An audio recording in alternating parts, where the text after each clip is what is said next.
Oke, hari ini jadinya kita menggunakan asinkronus karena tadi bermasalah internetnya, tapi tidak apa-apa, saya akan mendelivernya dalam asinkronus supaya kalian juga bisa, menontonnya berulang kali gitu ya. Nah, materi kita hari ini diambil dari materinya,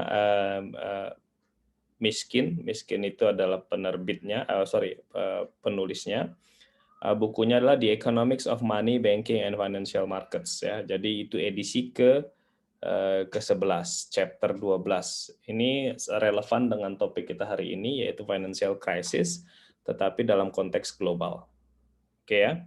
Nah, apa itu financial crisis? Financial crisis itu terjadi ketika ada disrupsi, ada kekacauan yang cukup besar to information flow in financial market. To information flow. Nah, ini saya mau menggarisbawahi what is to information flow means gitu ya. Jadi di dunia financial market itu information itu sangat penting. Kenapa information sangat penting? Karena ketika ada namanya asynchronous information, asymmetric information, di mana orang itu tidak bisa mengakses informasi secara langsung, katakanlah real time gitu ya, dan ada informasi yang ditutupi, maka terjadi, gap antara yang real dan yang ada di market. Ya, misalnya begini, misalnya, saya punya saham, nilainya Rp1.000, kemudian saham ini saya minta teman saya, "Ayo beli saham saya harganya 1.200 pakai uang saya," gitu ya. Jadi saya minta dia membeli, tetapi uangnya uang saya. Dia beli 1.200, ya. Kemudian saya beli lagi saham dia dengan harga 1.300. Itu dilakukan terus-menerus, kemudian masyarakat melihat, "Wah, ini kok sahamnya naik ya?" Masyarakat ikutan membeli. Ya, masyarakat ikutan membeli, sahamnya naik naik naik naik naik, yang tadinya harganya 1.000 jadi 10.000, ya. Saya membeli ketika first launching gitu ya, atau first, release gitu sahamnya, itu harganya 1.000, menunjukkan bahwa value dari perusahaan itu ya segitu, 1.000 dikali jumlah saham beredar. Nah, tetapi tiba-tiba dalam waktu 1 tahun dari 1.000 meningkat menjadi 10 kali lipat, 10.000. Padahal perusahaannya masih gitu-gitu aja. Artinya value dari perusahaan itu tidak meningkat. Nah, itu lazim di dunia finansial, katakanlah di pasar modal gitu ya. Tetapi menjadi tidak lazim kalau ini berlebihan. Kemudian peningkatannya itu diengineer, direkayasa gitu. Dengan apa? Dengan adanya informasi-informasi yang disembunyikan. Nah, itu yang berbahaya. Ya, oleh karenanya biasanya itu memicu financial crisis, dan financial crisis ini bisa kemana-mana dampaknya.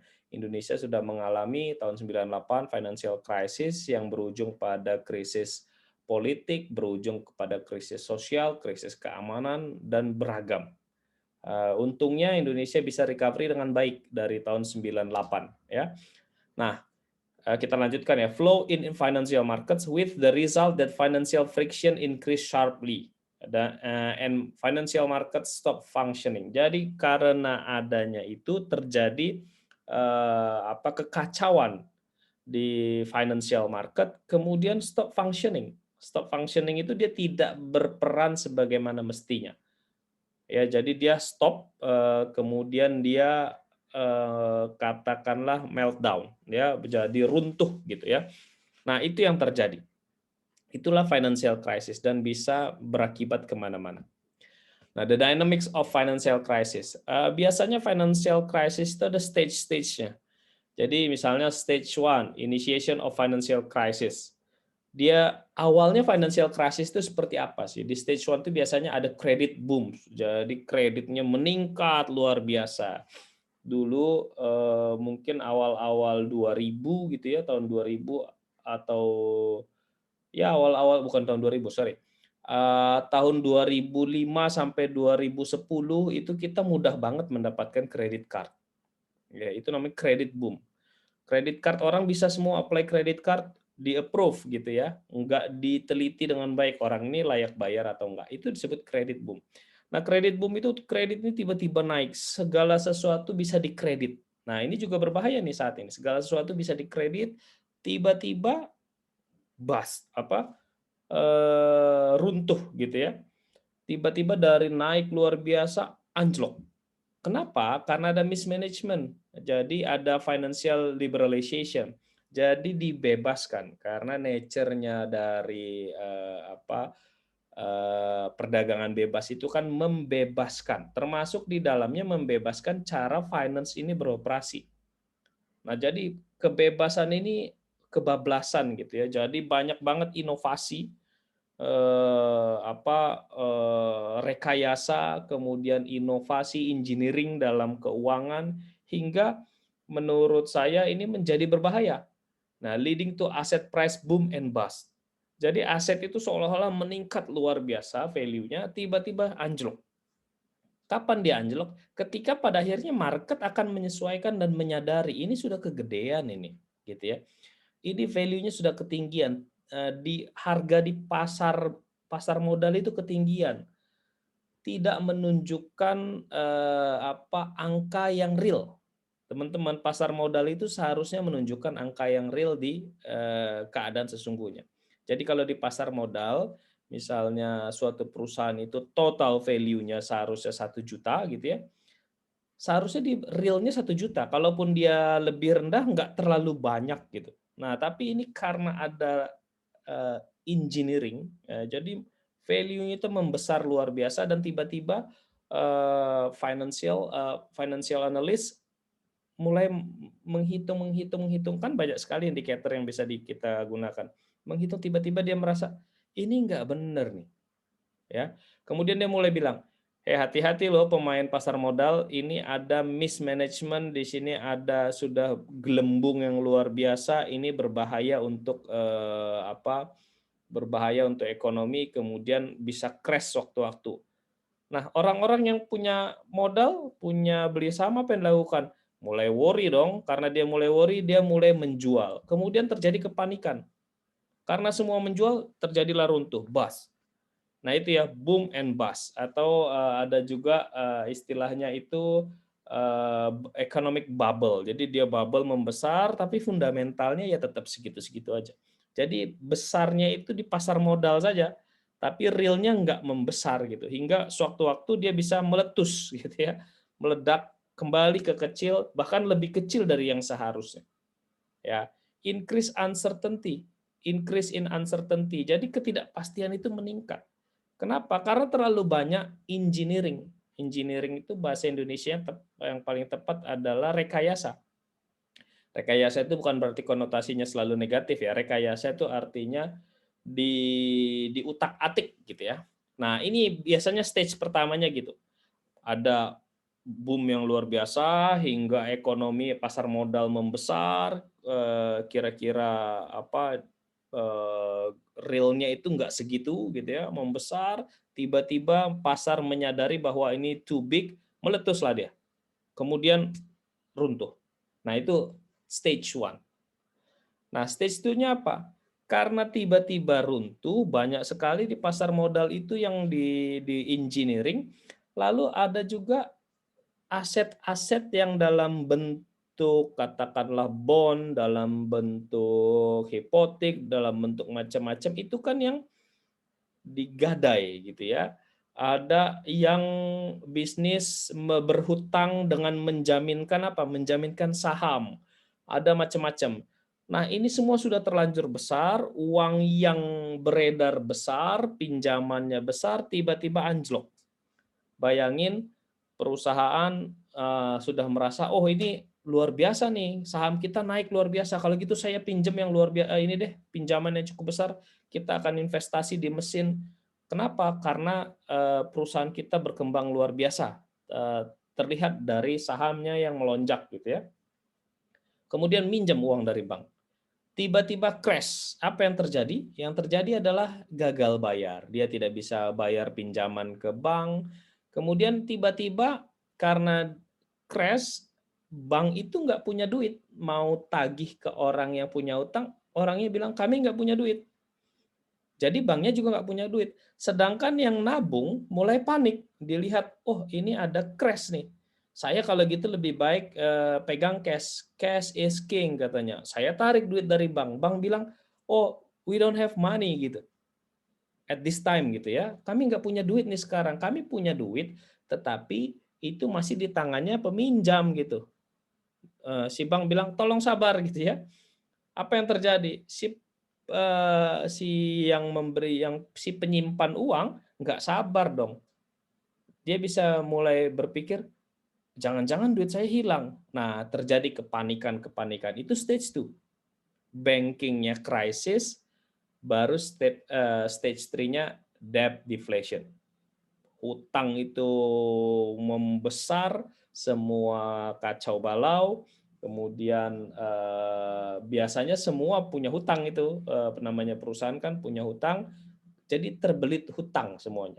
Ya banknya terbelit hutang, yang si perusahaannya juga terbelit hutang. Itu yang terjadi.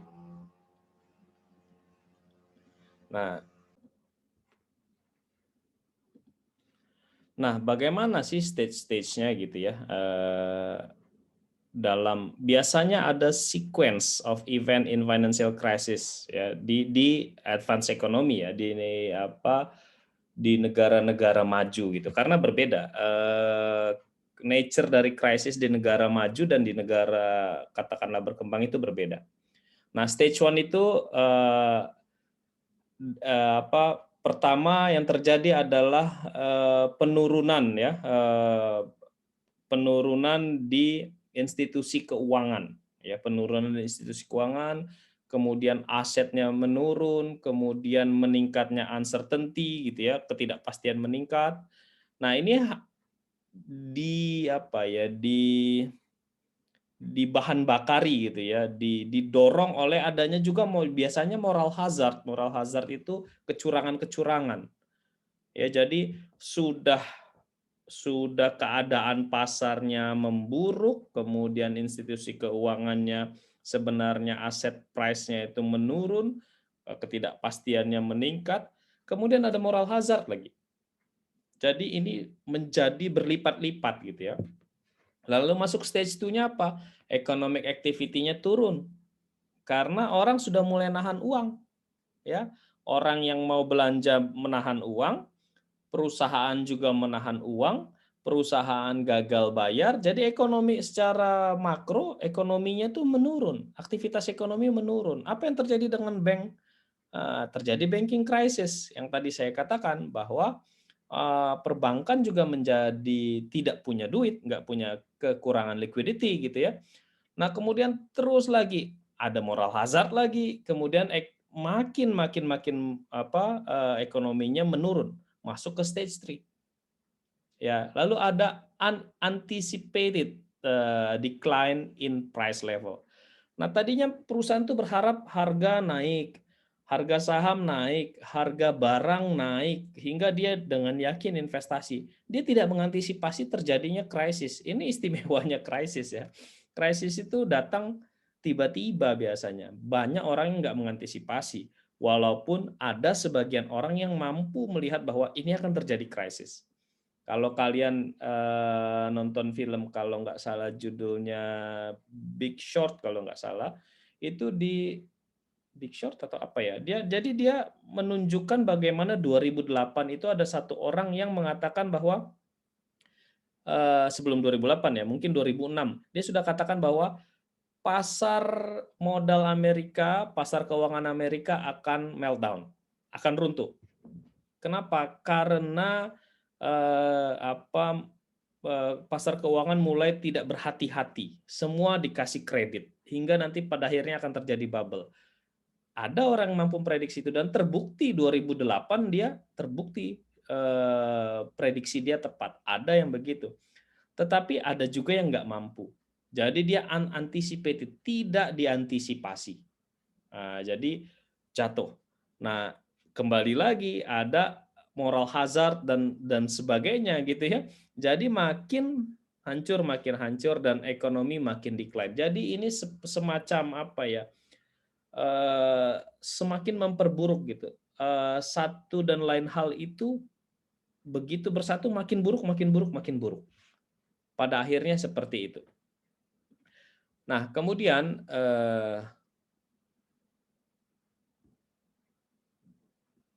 sorry ini.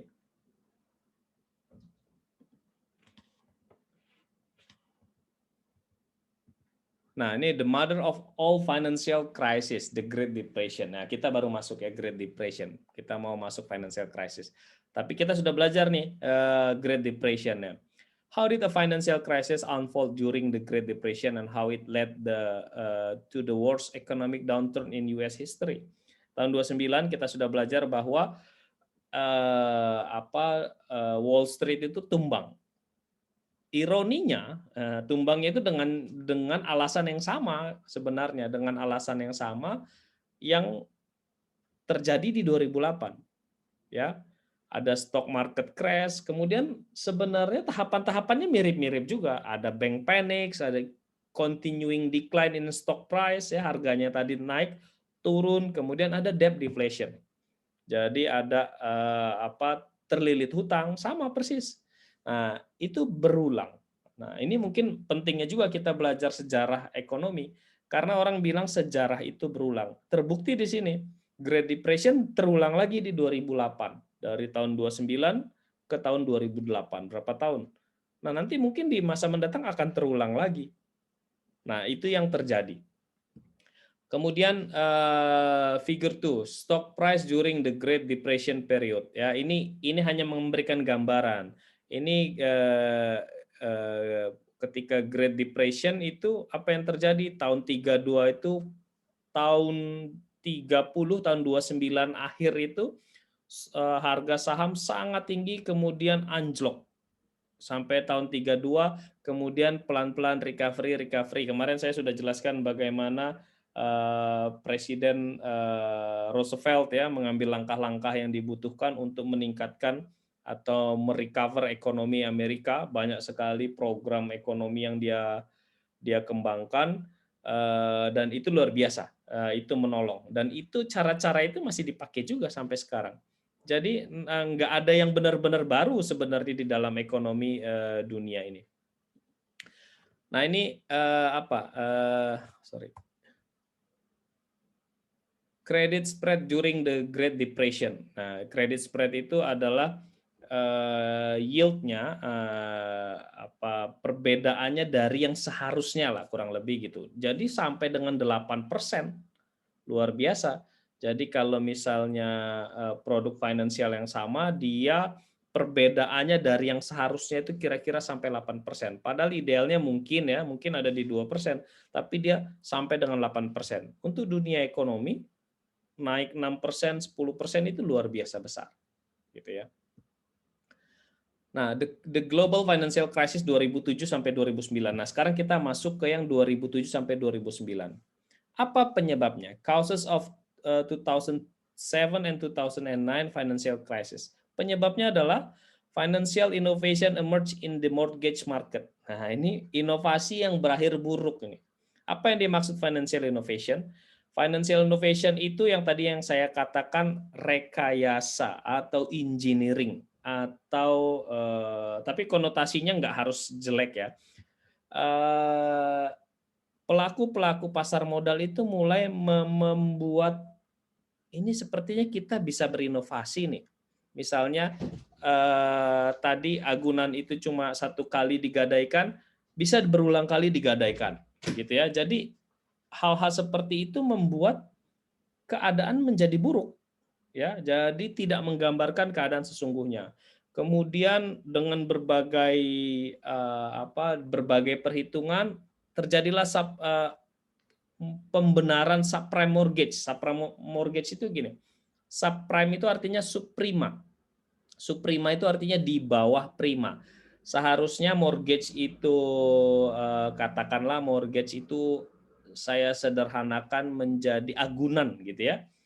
Misalnya gini, kamu punya utang 1 miliar, seharusnya agunannya yang liquid itu yang mudah dijual, katakanlah begitu.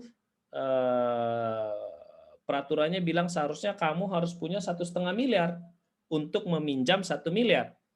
Tetapi faktanya apa yang terjadi? Enggak. Orang punya 800 juta pun atau punya 700 juta pun dengan engineering tadi menjadi seolah-olah layak mendapatkan pinjaman 1 miliar, atau orang dengan mortgage dengan dengan kolateral yang nggak jelas gitu ya, yang nggak prima, layak menjadi pinjaman. Ini terjadi tahun 2008, 2007 sampai 2008 lah di Amerika. Jadi pada tahun itu orang-orang kredit rumah itu gampang banget. Seolah-olah nggak dicek ini orang oke nggak ya, bisa bayar nggak ya, kerjaannya apa sih, itu dicek, cuma nggak sedetail itu, hingga orang dengan mudahnya bisa kredit rumah. Misalnya gajinya pas-pasan, kok ya bisa minjem rumah, kredit rumah gitu. Hingga keadaan ini membuat harga rumah itu meningkat luar biasa, seolah-olah perumahan itu menjadi sedang booming gitu ya. Ini yang saya sebut tadi bubble. Jadi dia meningkat seolah-olah gitu ya. Bahkan banyak orang yang di Amerika itu pada saat itu beli rumah itu 2, 3 gitu ya. Padahal gajinya nggak nutup sebenarnya, atau sangat pas-pasan gitu. Dan dia menjadi orang yang sebenarnya nggak layak menerima kredit rumah gitu ya, dan kredit yang lain. Jadi ada subprime mortgage. Inilah asal muasalnya krisis 2007-2008 yang terjadi di Amerika. Lalu ada mortgage backed securities. Nah, ini lebih dalam lagi. Securities itu produk-produk keuangan yang diperdagangkan. Produk keuangan itu di backup oleh apa? Oleh mortgage yang tadi, yang subprima tadi, yang nggak prima tadi, yang nggak oke. Sudah mortgage-nya nggak oke, direkayasa atau di engineering, mortgage ini dikumpulkan, kemudian misalnya ada yang mortgage-nya 1 juta, ada yang 2 juta, ada yang 3 juta, dikumpulin semua, jadi misalnya jadi 5 juta. Nah, mortgage ini kemudian diperdagangkan kembali atau untuk menjadi backup securities. Diciptakanlah satu misalnya perusahaan dengan backup mortgage ini. Kemudian perusahaan ini sahamnya meningkat dan orang berpikir ada saham atau ada bond atau ada produk-produk keuangan lain yang di backup oleh mortgage ini. Orang nggak tahu isinya mortgage ini apa gitu. Ya, jadi akhirnya mortgage ini seolah-olah berharga luar biasa, dan bond ini, saham ini diperdagangkan di pasar modal, harganya meningkat lagi. Jadi berulang kali meningkat. Tapi faktanya apa? Realnya nggak begitu. Ya. Lalu ada collateralized debt obligation. Nah, jadi ini juga bagian dari itu tadi. Jadi debt ini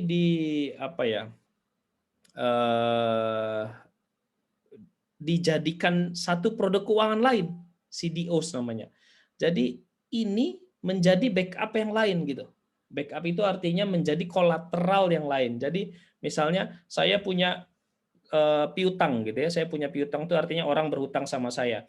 Saya meminjam sesuatu, saya punya piutang 1 miliar. Lalu saya bilang, saya minjam 800 juta ya. Ini piutang saya sebagai jaminannya gitu. Nah ya, jadi saya punya piutang 1 miliar, atau orang lain berhutang ke saya 1 miliar. Saya kemudian berhutang ke orang lain 800 juta, tetapi saya bilang, saya punya piutang loh, ini saya jaminkan piutang saya. Jadi kalau saya gagal bayar, ambil saja piutang saya gitu. Nah, ini rekayasa ini. Kalau dulu-dulu nggak boleh, kemudian para financial analyst kemudian diinginir menjadi seolah-olah ini boleh dilakukan. Gitu ya. Dan akhirnya ya boleh, karena Amerika itu menganut pasar modal yang bebas. Pada saat itu bebas. Jadi inovasi itu menjadi luar biasa. Kolateral tadi dijadikan dasar untuk berhutang, kemudian dijadikan dasar lagi untuk berhutang yang lain, terus terjadi. Hingga suatu saat meletus gitu ya, bubble-nya tadi yang seolah-olah harganya meningkat, bubble. Nah, ini dimulai dari housing price bubble. Ya, jadi harga rumah itu meningkat luar biasa, increase in liquidity from cash flow surging to the United States. Jadi meningkat, harga meningkat, liquidity, kemudian develop a subprime mortgage market fueled housing demand and housing price. Tadi ada subprime mortgage atau jaminan yang tidak prima tadi, itu juga membahan bakari gitu peningkatan housing, harga perumahan. Lalu kemudian terjadilah crash, ya. Nah, kemudian ada juga penyebab-penyebab lainnya. Ada agency problem. Model originate to distribute. Model is subject to principal investor atau agent problem. Jadi ada permasalahan yang apa ya? Investor dan mortgage problem. Ini juga sebenarnya antara investor, kemudian ada peminjam, pemakai dana, kemudian tadi rekayasa keuangan tadi, itu semua membuat ekonomi itu seolah-olah membesar, gitu ya. Dampaknya apa? Borrower had little incentive to disclose information about their ability to pay.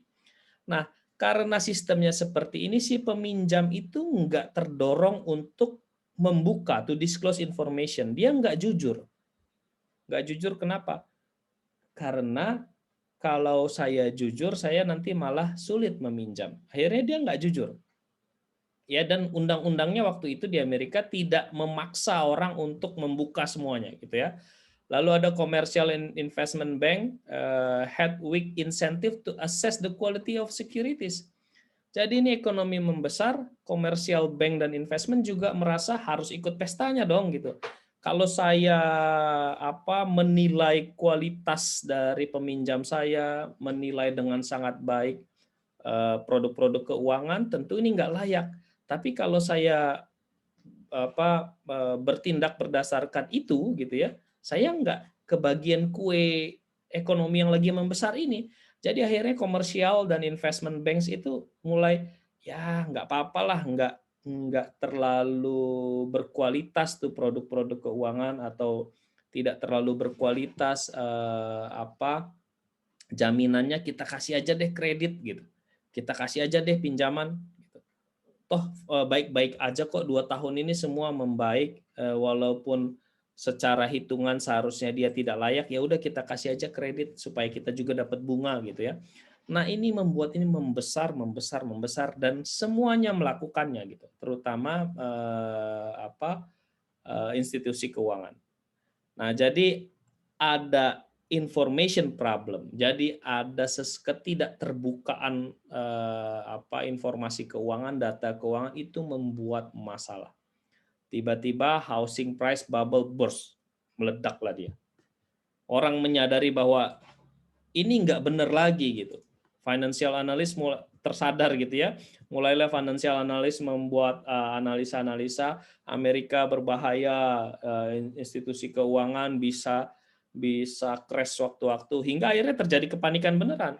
Apa yang terjadi? Orang semua menjual sahamnya, harga saham turun. Ingat tadi harga saham itu dijadikan kolateral, dijadikan saham-saham tadi itu dijadikan jaminan untuk ngutang yang lain. Lah kalau harga sahamnya turun berarti jaminannya turun. Tadinya jaminannya 1 miliar, harga sahamnya turun, jaminannya tinggal 200 juta. Padahal dia minjemin 800 juta. Nah, sedangkan 800 juta dia bilang, "Oh, jaminan saya sudah 200 juta." Yang 800 juta bilang, pertama dia nggak punya duit, kemudian dia bilang, "Ya sudah, ambil saja jaminan saya," gitu. Padahal jaminannya harganya sudah turun jadi 200 juta. Apa yang terjadi perbankan? Perbankan nggak punya duit, ya nggak punya uang. Makin anjlok. Lalu ini terdengar ke publik. Publik rame-rame narik uang di perbankan. Jangan sampai duit saya ikut hilang. Apa yang terjadi? Tabungan yang punya 100 juta, lebih baik 100 juta ini saya jadiin cash, saya jadiin emas gitu. Saya nggak mau naruh 100 juta saya di bank. Makin perbankan nggak punya duit. Apa yang terjadi kalau perbankan nggak punya duit? Uang itu bagai darah, ya. Kalau di ekonomi uang itu darah, gitu ya. Sedangkan perbankan itu pembuluh darahnya dan syaraf-syarafnya gitu. Jadi kalau kita nggak punya darah gitu, di ekonomi itu uang semua ditarik, di hold, orang nggak belanja, artinya uang itu ada di tangan ya, tidak ada di ekonomi. Apa yang terjadi? Ekonominya anjlok, anjlok, anjlok. Ya, itu yang terjadi. Nah, effects of financial crisis itu apa sih? After a sustained boom, membesar, housing price began a long decline beginning in 2006. Jadi dia decline, turun gitu. The decline in housing price contribute to a rise in default on mortgage, kegagalan. Jadi karena harga perumahan itu turun. Nah, ingat loh tadi rumah piutang itu kan dijadikan jaminan. Nah, karena harganya turun, mortgage-nya juga atau jaminan ini juga menjadi turun, menjadi tidak berharga. Kemudian balance sheet financial institution apa yang terjadi? Ya kacau balau, aset dia menurun, semuanya menurun. Nah, this development in turn caused a run of the shadow banking system. Nah, ini semua sistem ini bekerja atau beroperasi menjadi seolah-olah shadow dari banking system. Jadi tadi ya ada jaminan yang berupa saham, ada jaminan yang berupa piutang, ada jaminan yang macam-macam. Ini seolah-olah menjadi cash, seolah-olah menjadi uang yang terjadi dan ini bekerja seperti perbankan gitu. Jadi ya minjem duit pakai jaminan ini. Kalau perbankan kan nggak gitu. Nah ini jadi seolah-olah sistem ini meniru perbankan dan berjalan gitu. Jadi perbankan berjalan, sistem ini seperti shadow, bekerjanya seperti perbankan. Hingga ketika ini anjlok, semuanya anjlok. Perbankannya pun karena dia menggunakan sistem yang ini, ya anjlok juga gitu. Dan pada akhirnya krisis itu menyebar secara global. Kenapa bisa global? Karena ingat, sekarang itu ekonomi sudah global. Kalau perusahaan punya bank di Amerika, dia punya juga bank di Inggris, dia punya juga bank di Perancis, dia punya juga bank di Spain gitu ya.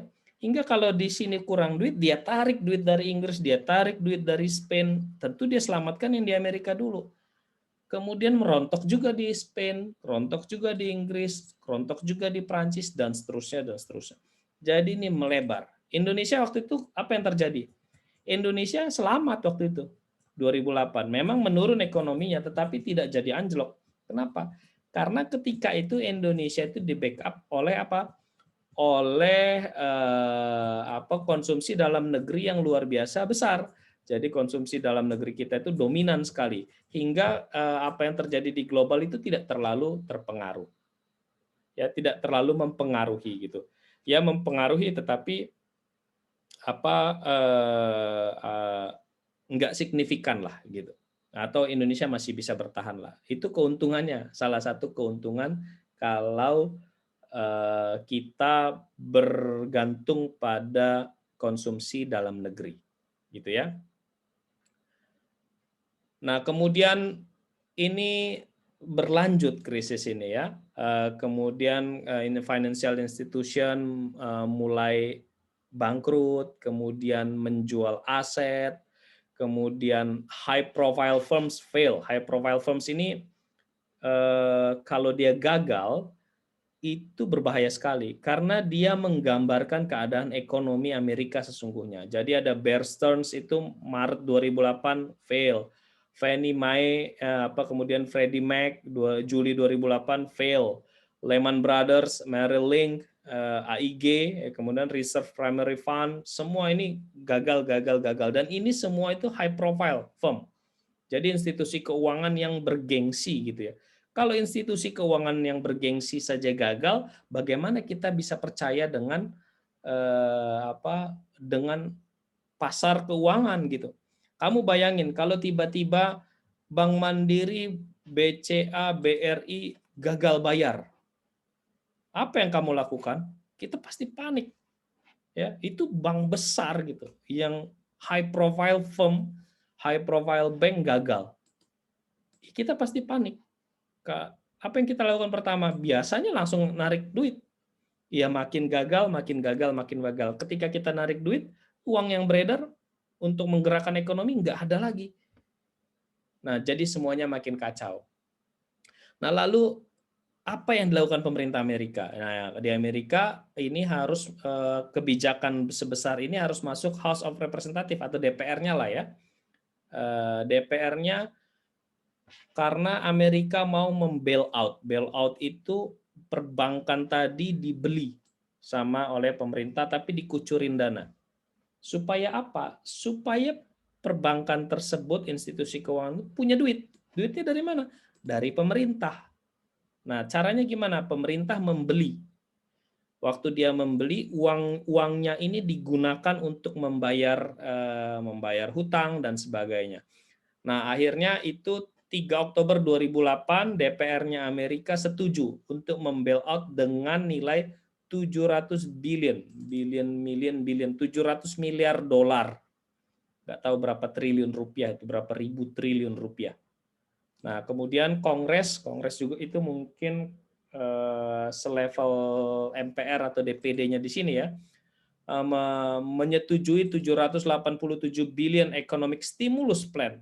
Jadi 700 billion untuk bailout, kemudian untuk stimulus itu pemerintah yang mengucurkan. Ingat ya, 2000 tahun 29 mereka juga melakukan hal yang sama ya. Pemerintah yang menggerakkan ekonomi melalui biaya pemerintah, melalui belanja pemerintah. Jadi Kongres approve 787 miliar dolar untuk stimulus ekonomi. Itu tahun 2009. Nah, sejak pemerintah bailout, masyarakat balik lagi kepercayaannya. Ya, walaupun nggak cepat, tapi dia pulih. Masyarakat, oh ada kok pemerintah ngucurin uang sebesar 700 miliar dolar, saya cukup yakin nih. Ini kan dipublikasikan luar biasa. Kemudian pemerintah juga mengucurkan uang 787 miliar dolar untuk stimulus ekonomi. Masyarakat mulai percaya, ekonomi ini pasti akan bangkit ini. Kalau gitu saya mulai beli saham lagi deh. Karena sahamnya sekarang masih murah. Saya yakin ekonomi akan bangkit, sekarang saatnya beli saham. Kalau saya beli sekarang mungkin 2-3 tahun lagi akan meningkat luar biasa. Itu yang terjadi. Jadi mulai 2009 pelan-pelan merangkak naik lagi. Ya, nah ini 2009, 2006 harga perumahan anjlok, 2009 mulai naik lagi. Tapi sudah turun 30%. Ya, itu yang terjadi. Nah, ini yang terjadi di krisis stock price, harga saham ya.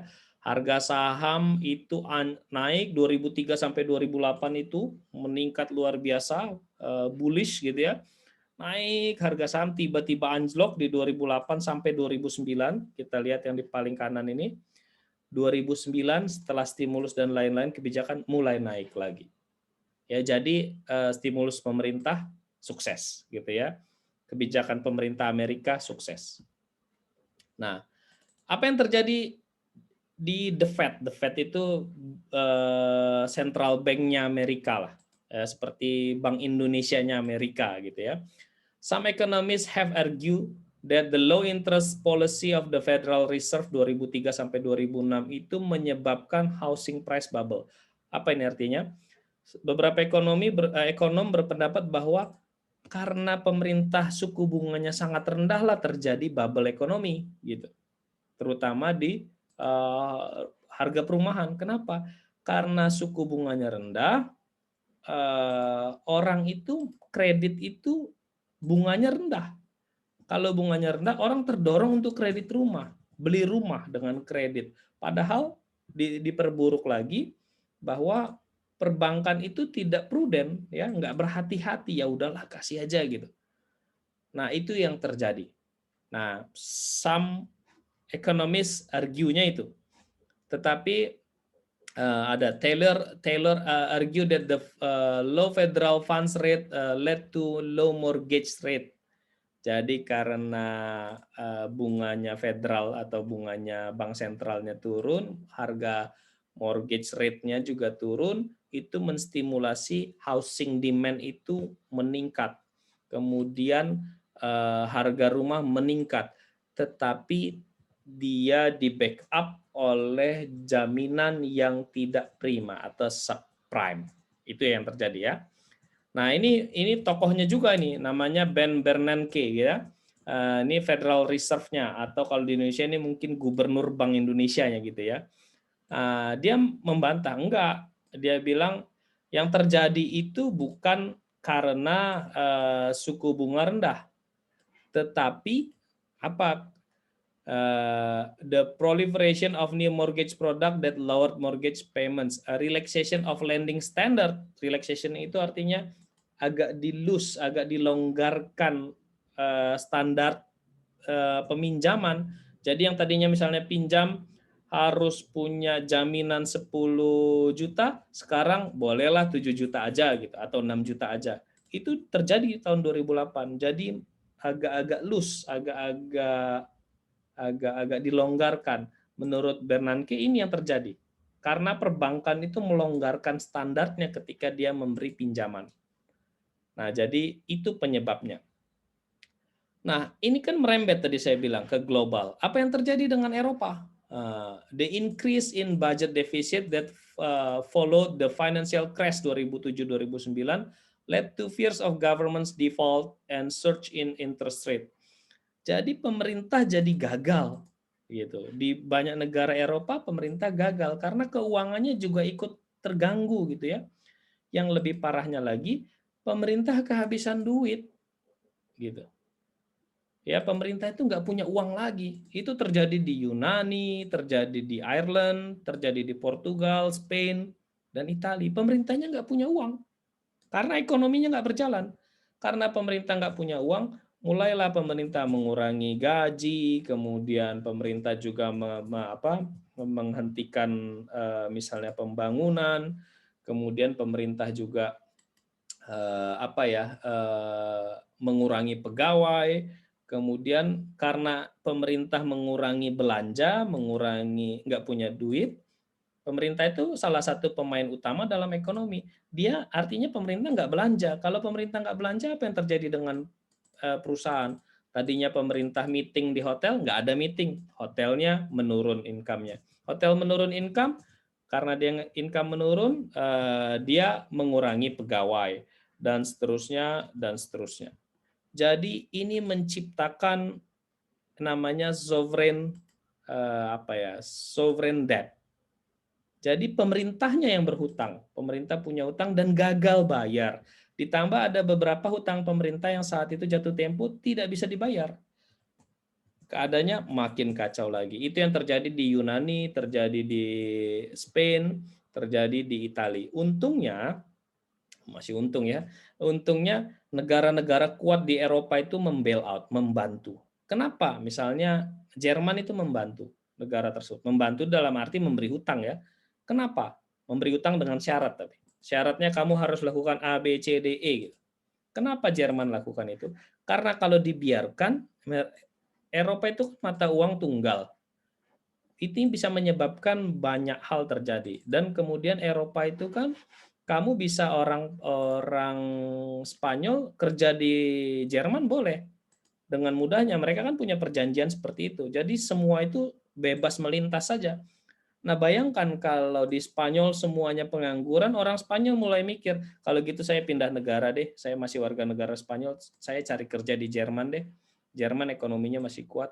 Ini akan menjadi masalah di Jerman. Oleh karenanya Jerman berkepentingan juga membail out. Inggris juga begitu. Jadi negara-negara ekonomi kuat di Eropa membail out tetangga-tetangganya di Eropa. Itu yang terjadi. Ya. Nah, the stock market crash gathered pace in fall 2008 with the week beginning October 6. Jadi Oktober 2008 penurunan di US gitu ya. Kemudian unemployment-nya meningkat, penganggurannya meningkat luar biasa. Ini apa nih? Credit spread ya. Kemudian ini yang seharusnya dengan yang terjadi. Jadi lebih tinggi 6% gitu ya spreadnya dari yang seharusnya gitu. Nah, ada government intervention and the recovery. Due to the government and central bank intervention, the Great Recession was far smaller in magnitude than Great Depression. Jadi karena intervensi pemerintahnya cepat dan besar, jadi keadaan ini bisa dikendalikan dengan cepat hingga nggak sampai seperti Great Depression. Walaupun Amerika sendiri sempat lumayan terguncang ekonominya, tetapi karena bailout-nya tadi yang 700 billion dollar untuk bailout sektor keuangan dan 787 billion dollar untuk insentif dikeluarkan oleh Amerika, ekonominya selamat.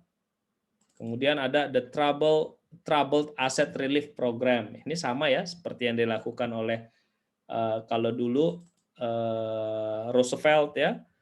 Jadi mirip-mirip juga gitu. The most important provision of the Bush administration, ini dulu George Bush, Emergency Economic Stabilization Act. Jadi dia keluarkan undang-undang baru yaitu stabilisasi ekonomi. Saya nggak terlalu ngeh apa isi undang-undang Amerika itu ya, tapi intinya dia mengotorisasi untuk mengeluarkan 700 miliar dolar untuk bailout gitu ya. Nah, kemudian mulai makin prudent. Nah, perbankan itu mulai syarat-syaratnya diminta oleh pemerintah. Kamu jangan sembarangan ngasih kredit ya, gitu. Kamu harus semakin berhati-hati. Dan ini dituangkan oleh dalam undang-undang. Ya, ada namanya Dodd-Frank Wall Street Reform.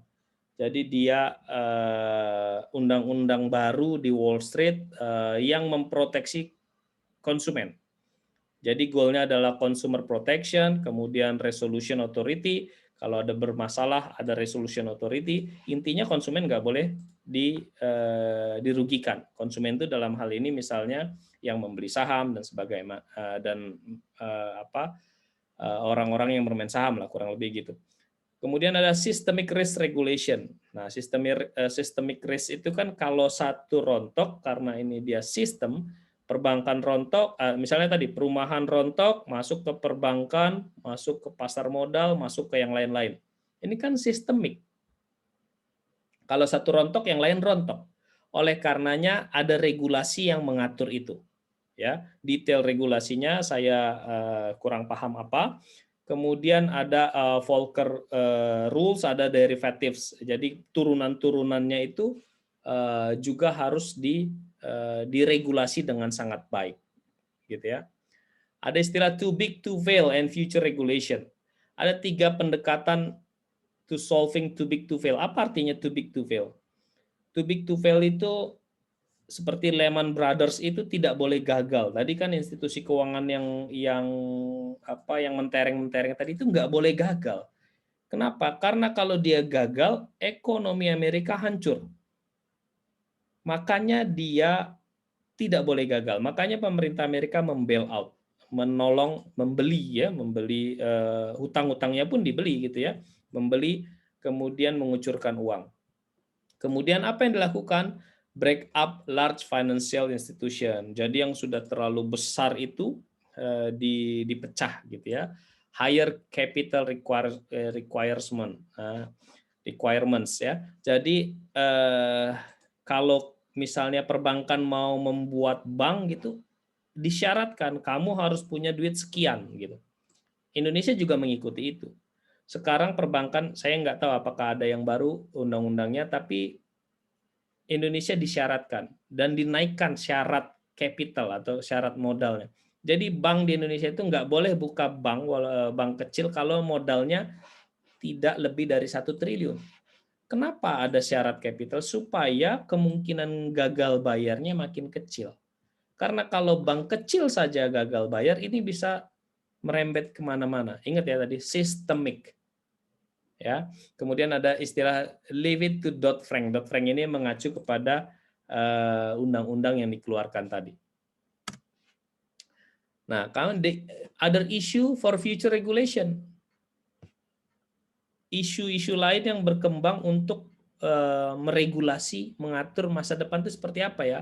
Compensation in the financial sector, itu harus diatur kompensasinya. Karena kadang-kadang misalnya gini, misalnya saya perusahaan saya CEO dari financial institution ya. Saya saya akan mendapatkan kompensasi, saya akan mendapatkan bonus berdasarkan misalnya berapa pinjaman yang saya berikan.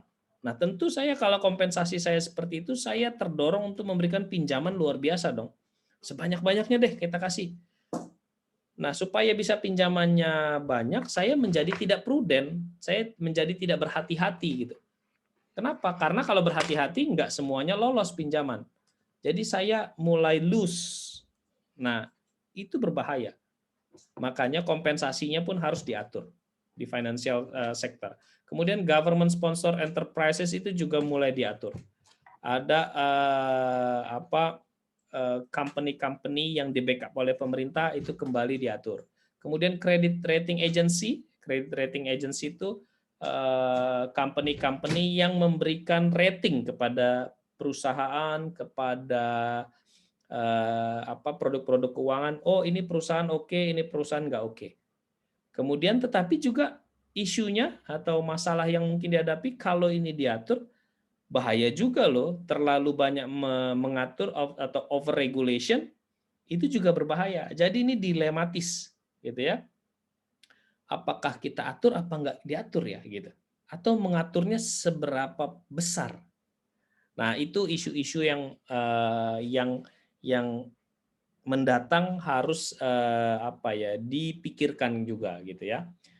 Nah, saya rasa itu aja topik kita hari ini. Jadi topik ini menggambarkan bagaimana financial institution itu bekerja, bagaimana tadi ya produk-produk keuangan itu di-engineering sedemikian rupa hingga setelah berproses dalam pasar modal itu seolah-olah ekonomi itu berkembang luar biasa, padahal itu hanya terjadi di atas kertas istilahnya, di dalam pasar modal di pencatatannya. Real ekonominya nggak membesar, kemudian terjadi penggelembungan pada akhirnya meledak. Dan begitu dia meledak terjadi krisis. Nah, ini yang harus dipelajari ya, ini yang harus diantisipasi. Apa yang dilakukan Indonesia? Indonesia sudah melakukan banyak antisipasi. Detailnya misalnya begini. Misalnya dulu kalau mau minjem itu kolateralnya atau jaminannya itu nggak terlalu besar bisa. Nah, sekarang diatur gitu ya. Dulu misalnya kredit rumah itu DP-nya cuma misalnya 15% bisa. Oke, sekarang masih bisa 15%, tapi hanya untuk rumah pertama gitu. Kalau rumah kedua, ketiga minimal 30% DP-nya gitu. Kenapa? Kalau dia gagal bayar, setidak-tidaknya DP-nya itu bisa untuk menjadi buffer, menjadi nggak jatuh-jatuh banget gitu. Jadi dia bayar DP-nya lebih mahal. Jadi kalau kamu sekarang beli rumah kedua, ketiga dan seterusnya itu DP-nya besar. Berbeda kalau kamu membeli rumah pertama, ya. Rumah pertama dan ada ukurannya, ukuran tertentu, dia boleh DP-nya kecil. Bahkan rumah sangat sederhana itu DP-nya misalnya 5% pun itu bisa. Jadi ini tarik ulurnya pemerintah. Kalau DP-nya down payment-nya tidak besar, orang lebih mudah beli rumah. Sedangkan Indonesia ini kan kebutuhan rumah itu sangat tinggi. Masyarakat tuh butuh rumah, jadi butuh membeli rumah dengan mudah juga. Tetapi kalau dipermudah banget, berbahaya, bisa bubble gitu ya. Nah, itu yang terjadi. Nah, sekarang Indonesia makin berhati-hati dengan perbankan. Kemudian misalnya ada blanket kalau kamu di lembaga penjaminan simpanan LPS itu memberikan semacam blanket insurance ya. Jadi blanket itu selimut. Tabungan kamu tuh diselimuti. Jadi kalau nggak salah angkanya 2 miliar gitu ya. Kalau kamu punya tabungan 2 miliar ke bawah, kalau banknya anjlok, banknya gagal bayar, banknya bangkrut, tabungan kamu itu akan diganti oleh pemerintah. Sebanyak apa? Sebanyak 2 miliar. Jadi blanket insurance-nya itu 2 miliar itu sudah mengcover lebih dari 90% penabung. Ya, jadi kalau tabungannya lebih dari 2 miliar, yang diganti hanya 2 miliar gitu. Ya, itu goalnya apa? Untuk menjamin keyakinan orang menabung. Jadi kalau masyarakat sudah mulai nggak nabung itu berbahaya sekali. Makanya masyarakat nggak percaya bank itu bahaya sekali. Makanya pemerintah bilang, tenang saja, kamu harus percaya bank itu sekarang dijamin oleh pemerintah, kurang lebih gitu ya. Jadi jangan takut. Nah, kurang lebih pemerintah mau mengatakan hal tersebut. Nah, bagi kamu entrepreneur, kamu bisa melihat ini sebagai peluang, bisa melihat ini sebagai antisipasi gitu ya. Jadi kamu harus aware, kita ini keadaannya di mana gitu. Setidak-tidaknya kamu punya gambaran apa yang terjadi, apa yang akan terjadi, kondisinya bisa sampai mana gitu. Dan apa kesempatan yang bisa terjadi. Misalnya ya, misalnya ketika saham anjlok pada titik terendah, oh saya beli saham gitu. Nanti dia akan naik lagi gitu kan, siklusnya gitu, anjlok kemudian naik lagi. Nah, itu yang terjadi. Ya. Kurang lebih itu saja materi hari ini. So sorry tadi internet connection-nya fail gitu, jadi saya tidak bisa mendeliver secara sinkronus. Oke, itu saja. Terima kasih.